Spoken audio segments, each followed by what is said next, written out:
Bengaluru weather ನೋಡ್ತಿರ್ಬೋದು. ಇಂಥ ಮಳೆ ಅಂತ ಅಂದರೆ ವೆದರ್ ಕೂಡ ತುಂಬ ಕೂಲಾಗಿದೆ. ನೋಡ್ತಿದ್ರಲ್ಲ, ಚಳಿಗಾಲದಲ್ಲೂ ಕೂಡ ಎಷ್ಟೊಂದು ಹೂವು ಬಿಡ್ತಿದೆ ಅಂತ ಅಂದರೆ ಇದು ನೋಡಲಿಕ್ಕೆ ತುಂಬ ಖುಷಿಯಾಗುತ್ತೆ. ಹಾಗೆಯೇ ಚಳಿಗಾಲದಲ್ಲೂ ಕೂಡ ಪಾಟಲ್ಲಿ ತುಂಬಾ ಹೂವು ಬಿಡ್ತಿದೆ. ಗಿಡಗಳು ನೋಡ್ತಿರ್ಬೋದು, ರೀಪಾಟ್ ಮಾಡಿಲ್ಲ ಅಂದ್ರೂ ತುಂಬ ಹೆಲ್ದಿಯಾಗಿದೆ.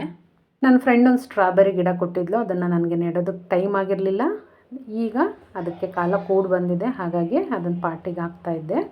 ಬೆಳಗಿನ ತಿಂಡಿಗೆ ಅಂತ ಹೇಳಿ ಆನಿಯನ್ ರೈಸ್ನ ಮಾಡಿದ್ದೆ. ರುಚಿ ಸಿಕ್ಕಾಬಟ್ಟೆ ಚೆನ್ನಾಗಿತ್ತು. ಹಾಗೆಯೇ 2 ದಿನದಲ್ಲಿ ಯಾವುದೆಲ್ಲ ಕುಚ್ಚುಗಳನ್ನ ಹಾಕಿದ್ದೆ ಅಂತ ಅಂದ್ಬಿಟ್ಟು ಅದನ್ನು ಕೂಡ ತೋರಿಸಿದ್ದೀನಿ, ನೋಡ್ತಿರ್ಬೋದು. ನಮಸ್ತೆ, welcome back to my YouTube channel. ಯಾರೆಲ್ಲ ಹೊಸದಾಗಿ ಚಾನಲ್ನ ನೋಡ್ತಾ ಇದ್ದೀರಾ, ಸಬ್ಸ್ಕ್ರೈಬ್ ಮಾಡಿ, ಹಾಗೆಯೇ ಸಪೋರ್ಟ್ ಮಾಡಿ. ಇದು ಬಂದು ಗುರುವಾರ ಹಾಗೆ ಶುಕ್ರವಾರದ ವಿಡಿಯೋ ಆಗಿರುತ್ತೆ. ಇದು ನೋಡ್ತಿದ್ದೀರಲ್ಲ, ನಮ್ಮ ಮನೆಯಲ್ಲೇ ಟೆರೆಸ್ಸಲ್ಲಿ ಅರಳಿರ್ತಕ್ಕಂಥ ದಾಸವಾಳ ಹೂವುಗಳು. ಚಳಿಗಾಲದಲ್ಲೂ ಕೂಡ ತುಂಬಾ ಹೂವು ಬಿಡ್ತಿದೆ. ನೋಡೋದಕ್ಕೆ ಖುಷಿಯಾಗುತ್ತೆ. ನಮ್ಮ ಮನೆ ಮುಂದೆ ಇರ್ತಕ್ಕಂಥ ಪಾಟಲ್ಲಿ ಹೂವು ಬಿಟ್ಟು ಅದನ್ನು ಪೂಜೆ ಮಾಡೋದಿದೆಯಲ್ಲ, ಅದರಲ್ಲಿ ಸಿಗೋ ಖುಷಿನೇ ಬೇರೆ. ಪೂಜೆ ಎಲ್ಲ ಮುಗಿಸಿ ಬೆಳಗಿನ ಬ್ರೇಕ್ಫಾಸ್ಟಿಗೆ ಅಂತ ಹೇಳಿ ನಾನಿಲ್ಲಿ ಆನಿಯನ್ ರೈಸ್ನ ಮಾಡ್ತಾಯಿದ್ದೆ. ಮಾಡೋದು ತುಂಬಾ ಸುಲಭ. ಮನೇಲಿರ್ತಕ್ಕಂಥ ಬೇಸಿಕ್ ಇಂಗ್ರೀಡಿಯೆಂಟ್ಸ್ನ ಉಪಯೋಗಿಸ್ಕೊಂಡು ಈಸಿಯಾಗಿ ಮಾಡ್ಕೋಬೋದು. ಟೇಸ್ಟ್ ಮಾತ್ರ ಸೂಪರಾಗಿರುತ್ತೆ. ಮಿಸ್ ಮಾಡದೆ ಒಂದು ಸಲ ಟ್ರೈ ಮಾಡಿ. ಹೇಗಿತ್ತು ಅಂತಲೂ ಕಮೆಂಟ್ ಮಾಡಿ ತಿಳಿಸಿ. ಮೊದಲಿಗೆ ಒಂದು ಬಾಣಲೆ ಇಟ್ಕೊಂಡು ಅದಕ್ಕೊಂದು 2 ಸ್ಪೂನಷ್ಟು ಎಣ್ಣೆನ ಸೇರಿಸಿ ಒಂದು 2 ಸ್ಪೂನಷ್ಟು ಶೇಂಗಾನ ಹುರ್ಕೊಳ್ತಾ ಇದ್ದೀನಿ. ಶೇಂಗಾ ಆಪ್ಷನಲ್ಲು, ಬೇಕಾದರೆ ಹಾಕ್ಕೋಬೋದು. ಬಟ್ ರೈಸಿಗೆಲ್ಲ ಈ ಚಿತ್ರಾನ್ನ, ಪುಳಿಯೋಗರೆ, ಯಾವುದೇ ರೈಸ್ ಆದ್ರೂ ಶೇಂಗಾ ಇದ್ದರೆ ರುಚಿ ತುಂಬ ಚೆನ್ನಾಗಿರುತ್ತೆ. ಮಧ್ಯೆ ಮಧ್ಯೆ ಕರುಮ್ ಅಂತ ಸಿಕ್ತಿರುತ್ತಲ್ಲ, ಹಾಗಾಗಿ ಶೇಂಗಾನ ಹುರಿದಾಗಿದೆ. ಅದನ್ನು ಒಂದು ಬೌಲ್ಗೆ ಎತ್ತಿಟ್ಕೊಂಡಿದ್ದೀನಿ. ಅದೇ ಬಾಣಲೆಗೆ 1 ಸ್ಪೂನಷ್ಟು ಸಾಸಿವೆ, ಒಂದು ಅರ್ಧ ಸ್ಪೂನಷ್ಟು ಜೀರಿಗೆ, ಹಾಗೆಯೇ ಉದ್ದಿನಬೇಳೆ 1 ಸ್ಪೂನು ಮತ್ತು ಕಡಲೆಬೇಳೆನೂ ಕೂಡ 1 ಸ್ಪೂನ್ ಸೇರಿಸ್ಕೊಂಡು ಹುರ್ಕೊಳ್ಬೇಕಾಗತ್ತೆ. ಇದಕ್ಕೆ ತುಂಬ ಏನು ಸಾಮಗ್ರಿಗಳು ಬೇಕು ಅಂತ ಏನಿಲ್ಲ. ಮನೇಲಿ ಇರ್ತಕ್ಕಂಥ ಬೇಸಿಕ್ ಇಂಗ್ರೀಡಿಯೆಂಟ್ಸ್, ಈ ಒಗ್ಗರಣೆಗೆಲ್ಲ ಏನು ಇಟ್ಕೊಂಡಿರ್ತೀವಿ ಮನೇಲಿ, ಅದಿಷ್ಟಿದ್ರೆ ಸಾಕು. ಈರುಳ್ಳಿ ಬಂದು ಮೇಯ್ನ್ ಇಂಗ್ರೀಡಿಯೆಂಟ್. ಹಾಗೆಯೇ ಬೆಳ್ಳುಳ್ಳಿ ಒಂದು 5ರಿಂದ 6 ಬೆಳ್ಳುಳ್ಳಿನ ಜಜ್ಜಿ ಹಾಕ್ಕೊಂಡಿದ್ದೀನಿ. ಹಾಗೆಯೇ ಒಂದು 2 ಒಣಮೆಣಸಿನ್ಕಾಯಿನೂ ಕೂಡ ನಾನಿಲ್ಲಿ ಸೇರಿಸ್ಕೊಂಡು ಎಲ್ಲನೂ ನೀಟಾಗಿ ಹುರ್ಕೊಳ್ತಾ ಇದ್ದೀನಿ. ಅದಾದಮೇಲೆ ದಪ್ಪ ಸೈಜ್ದು 2 ಈರುಳ್ಳಿನ ನಾನಿಲ್ಲಿ ಉದ್ದಕ್ಕೆ ಕಟ್ ಮಾಡಿ ಸೇರಿಸ್ಕೊಳ್ತಾ ಇದ್ದೀನಿ. ಇದು ಈರುಳ್ಳಿ ಕಲರ್ ಚೇಂಜ್ ಆಗೋವರೆಗೂ ನಾವು ಹುರ್ಕೊಳ್ಬೇಕಾಗುತ್ತೆ. ಈರುಳ್ಳಿ ಒಂದೇ ಮೇಯ್ನ್ ಇಂಗ್ರೀಡಿಯೆಂಟ್, ಹಾಗಾಗಿ ಅದನ್ನು ಸ್ವಲ್ಪ ಜಾಸ್ತಿ ಹಾಕ್ಕೊಂಡ್ರೆ ಸಾಕು. ಇದಕ್ಕೆ ಇವಾಗ ಒಂದು ಸ್ವಲ್ಪ ಕರಿಬೇವು ಎಲೆಗಳನ್ನು ಕೂಡ ನಾನಿಲ್ಲಿ ಸೇರಿಸ್ಕೊಳ್ತಾ ಇದ್ದೀನಿ. ಬೇಸಿಕ್ ಇಂಗ್ರೀಡಿಯೆಂಟ್ ಆದ್ರೂ ರುಚಿ ಮಾತ್ರ ಸಿಕ್ಕಾಪಟ್ಟೆ ಚೆನ್ನಾಗಿರುತ್ತೆ. ಬಾಯೆಲ್ಲ ಕೆಟ್ಟಿದೆ ಅಂತ ಅನ್ನುವಾಗ ಏನಾದರೂ ತಿನ್ನಬೇಕು ಅಂತ ಅಂದರೆ ಮಾಡ್ಬೋದು. ದಿಢೀರಂತ ಮಾಡ್ಕೊಳ್ತಕ್ಕಂಥ ಒಂದು ರೆಸಿಪಿ. ಒಂದು 1/4 ಸ್ಪೂನಷ್ಟು ಅರಶಿನದ ಪುಡಿ, ಹಾಗೆಯೇ ಅಚ್ಕಾರದ ಪುಡಿ ಆದರೂ ಹಾಕ್ಕೊಳ್ಳಿ, ಅಥವಾ ಸಾಂಬಾರು ಪೌಡ್ರ್, ನೀವು ದಿನನಿತ್ಯ ಸಾಂಬಾರ್ಗೆ ಏನು ಉಪಯೋಗಿಸ್ತೀರಾ ಅದನ್ನಾದ್ರೂ ನೀವು ಇಲ್ಲಿ ಸೇರಿಸ್ಕೊಳ್ಬೋದು. ನಾನಿಲ್ಲಿ ಅರ್ಧ ಸ್ಪೂನಷ್ಟು ಖಾರದ ಪುಡಿ, ಹಾಗೆಯೇ ಒಂದು ಅರ್ಧ ಸ್ಪೂನಷ್ಟು ಧನಿಯನ್ನು ಕೂಡ ಸೇರಿಸ್ಕೊಳ್ತಾ ಇದ್ದೀನಿ. ನೀವು 2 ಮಿಕ್ಸ್ ಇರುತ್ತೆ ಸಾಂಬಾರು ಪೌಡ್ರಲ್ಲಿ, ಅದನ್ನೇ ಒಟ್ಟಿಗೆ 1 ಸ್ಪೂನ್ ಹಾಕ್ಕೊಂಡ್ರೆ ಸಾಕಾಗುತ್ತೆ. ನೀವು ಖಾರಕ್ಕೆ ಅನುಗುಣವಾಗಿ ವ್ಯತ್ಯಾಸ ಮಾಡ್ಕೊಳ್ಬೋದು. ಒಂದು 2 ಸ್ಪೂನಷ್ಟು ಹುಣಸೆ ಹಣ್ಣಿನ ರಸನ ಹಾಕ್ಕೊಳ್ತಾ ಇದ್ದೀನಿ. ನೋಡ್ತಿರ್ಬೋದು ನೀವು.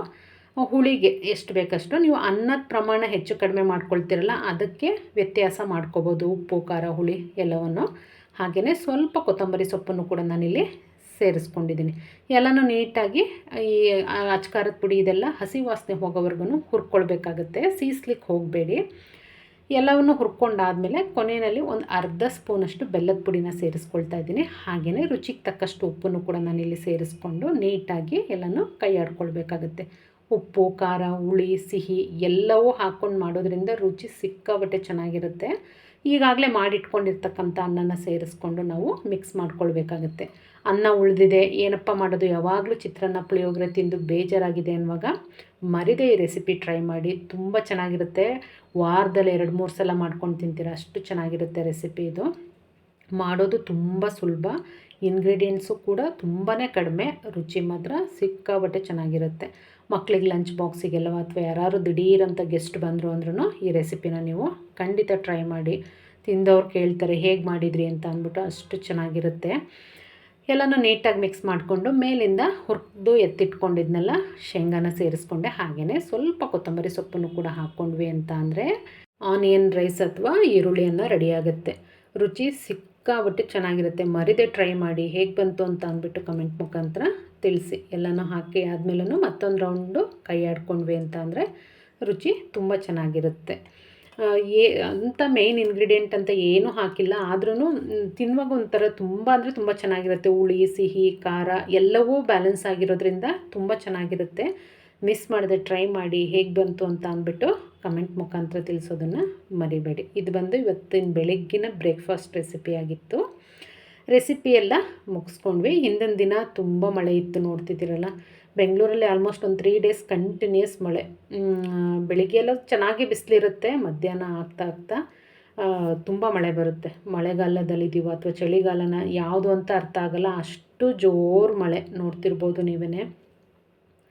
ಅಂದರೆ ಬಟ್ಟೆ ಎಲ್ಲ ಒಣಗೋದಕ್ಕಾಗಲಿ ಎಲ್ಲದಕ್ಕೂ ಪ್ರಾಬ್ಲಮ್ಮು. ಸಿಕ್ಕಾಬಟ್ಟೆ ಮಳೆ. ಮಕ್ಕಳು ಸ್ಕೂಲಿಂದ ಬರೋ ಟೈಮಿಗೆ ಕರೆಕ್ಟಾಗಿ ಮಳೆ ಬರುತ್ತೆ ಡೈಲಿ. ನೋಡ್ತಿದ್ದೀರಲ್ಲ.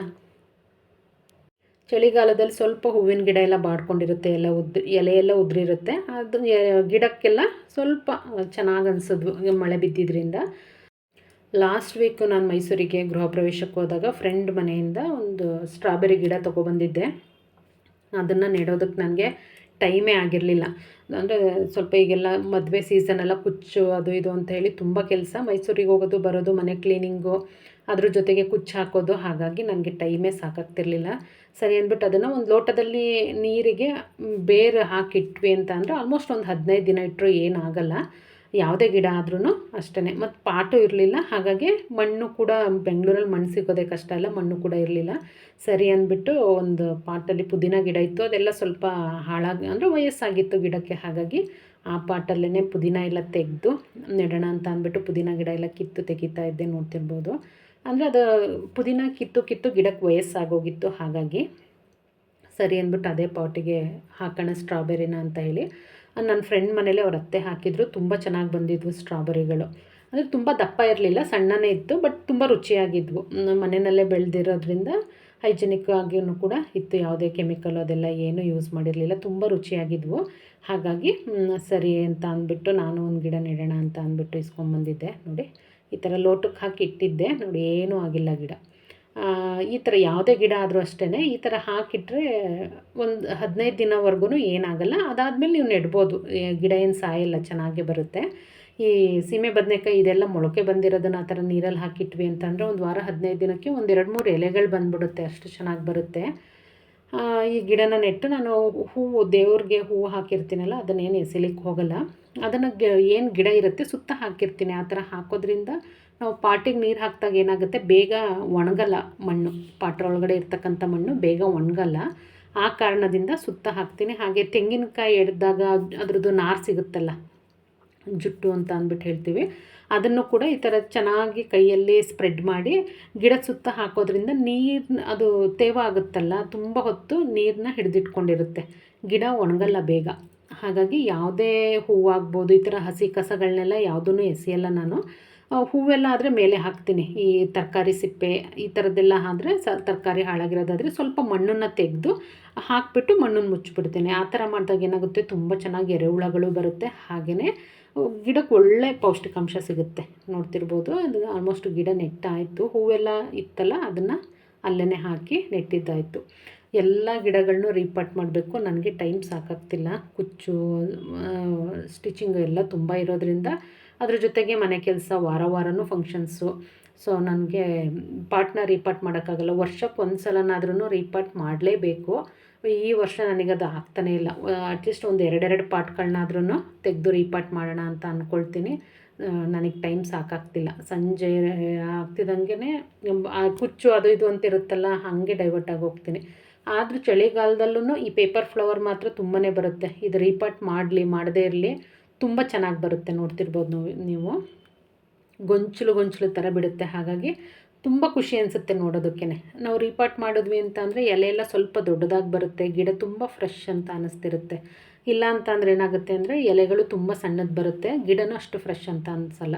ಇದು ನೋಡ್ತಿರ್ಬೋದು ಬಟನ್ ರೋಸು. ಇದು ರೀಪಾಟ್ ಮಾಡಿದೆ ಅಂದರೆ ಒಂದೇ ಬಂಚಲ್ಲಿ, ನಾನು ಆ್ಯಕ್ಚುಲಿ ಲಾಸ್ಟ್ ಇಯರು ರೀಪಾಟ್ ಮಾಡಿದಾಗ ಒಂದು ಬಂಚಲ್ಲಿ 105 ಮಗ್ಗು ಬಿಟ್ಟಿತ್ತಿದ್ದು.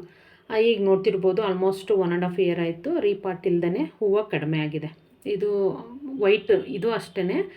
ಫಸ್ಟ್ ನೆಟ್ಟಾಗ ತುಂಬ ಹೂವು ಬಿಡ್ತಿತ್ತು. ಈಗ ಅದು ಒಂದೇ ಪಾಟಲ್ಲಿ 3-4 ಗಿಡ ಇರೋದ್ರಿಂದ ಅದಕ್ಕೆ ಪೌಷ್ಟಿಕಾಂಶ ಸಾಕಾಗ್ತಿಲ್ಲ ಅಂತ ಕಾಣುತ್ತೆ. ಹಾಗಾಗಿ ಹೂವು ಕೂಡ ಕಡಿಮೆ ಆಗಿದೆ. ಎಷ್ಟು ಬಿಡುತ್ತೆ ಅಂದರೆ, ಇದಂತೂ ನೆಲಕ್ಕೆ ಹಾಕಿದ್ವಿ ಅಂದರೆ ಒಂದು ರಾಶಿ ಬಿಡುತ್ತೆ ಅಷ್ಟು.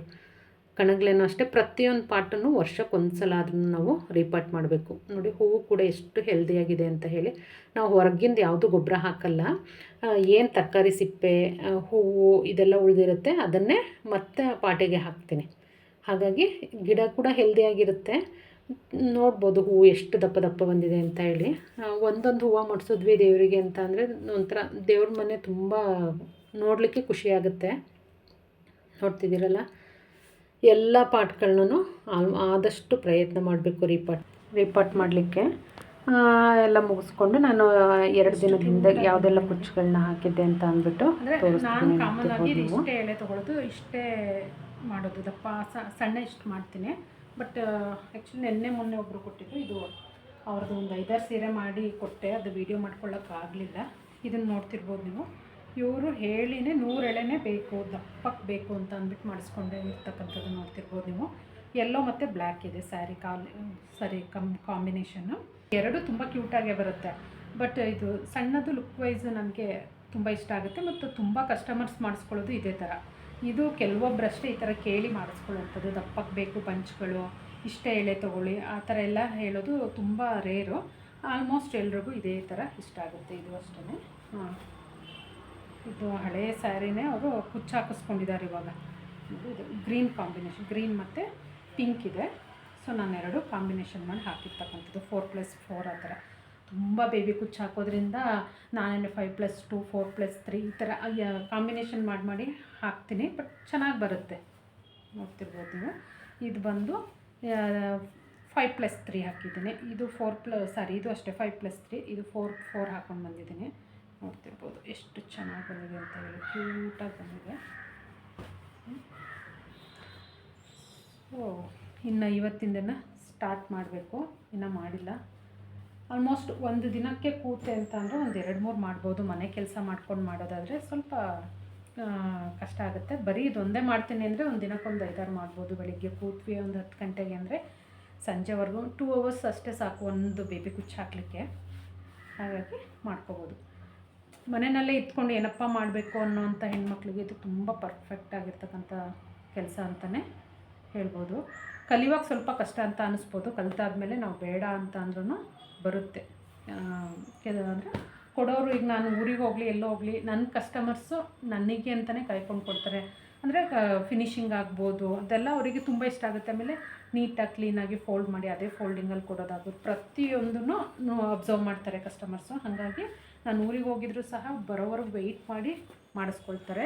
ಹಾಗೆ ಇನ್ನು ಇವ್ರದ್ದೇ 2-3 ಸ್ಯಾರೀಸ್ ಇದೆ. ಗೊತ್ತಿರ್ಬೋದು, ನಾನು ಇವಾಗ ದಾರ ಇರಲಿಲ್ಲ ರಾತ್ರಿ, ಸಂಡೇಸ್ ಅದು ಕ್ಲೋಸ್ ಆಗಿರುತ್ತೆ. ನನ್ನ ಹತ್ರ ಇರೋ ದಾರಗಳು ಕೆಲವೊಂದು ಸಲ ಏನಾಗುತ್ತೆ ಅಂದರೆ ಮ್ಯಾಚ್ ಆಗೋಲ್ಲ. ನೋಡಿ ಇದು ಅವ್ರದ್ದೇ ಹಾಕಬೇಕು. ಇವತ್ತು ಹಾಕಿ ನಾನು ಇವತ್ತು ಸಂಜೆ ಅಷ್ಟರಲ್ಲಿ ಇದು 3 ಸ್ಯಾರಿನೂ ಅವ್ರದ್ದೇ ಇದೆ. ಇದೆರಡು ಬೇರೆಯವ್ರದ್ದು. ಇದು ಹಾಗೆಯೇ ಇದು ಈ ದಪ್ಪ ಕುಚ್ಚು ಹೇಳಿದ್ರು ಅನ್ನಲ್ಲ, ಅವ್ರದ್ದೇ. ಇದನ್ನು ಕೂಡ ನನ್ನ ಹತ್ರ ಆರೆಂಜ್ ಇತ್ತು, ಈ ಕಲರ್ ಇಲ್ಲ, ಪೀಚ್ ಕಲರು. ಸೊ ಇದು ಥ್ರೆಡ್ ತಂದಿರಲಿಲ್ಲ, ಇವಾಗ ತೊಗೊಂಡು. ಈ ವಿಡಿಯೋನ ಇಲ್ಲಿಗೆ ಮುಗಿಸ್ತಿದ್ದೀನಿ. ಇದು ಬಂದು ಇವತ್ತಿನ ವಿಡಿಯೋ ಆಗಿತ್ತು. ಯಾರೆಲ್ಲ ವಿಡಿಯೋನ ನೋಡಿದ್ದೀರಾ ತಪ್ಪದೆ ಲೈಕ್ ಮಾಡಿ, ಶೇರ್ ಮಾಡಿ, ಹಾಗೆಯೇ ಸಬ್ಸ್ಕ್ರೈಬ್ ಮಾಡಿ. Thank you.